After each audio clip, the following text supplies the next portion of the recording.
আল্লাহর রসুল বৈশা আছেন, তো জিবরিল আলাইহিস সালাম হাসতে হাসতে আসছে, বড় খুশি আজকে। আল্লাহ রসুল জিজ্ঞাসা করছে এত খুশি কেন? বলছে সুসংবাদ নিয়ে আসছি, আপনিও খুশি হয়ে যাবেন। বলছে কি সুসংবাদ? 70,000 উম্মত আপনার হিসাব কিতাব ছাড়া জান্নাতে যাবে।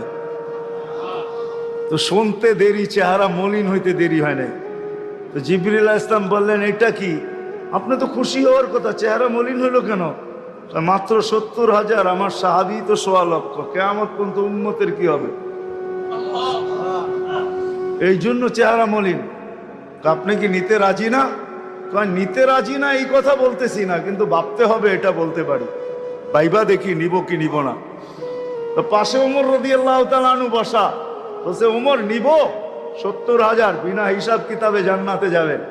তো যেমন উস্তাদ তেমনই তো ছাত্র হয়, পীর যেমন মুরিদ তো এমনই হয়, ঠিক না?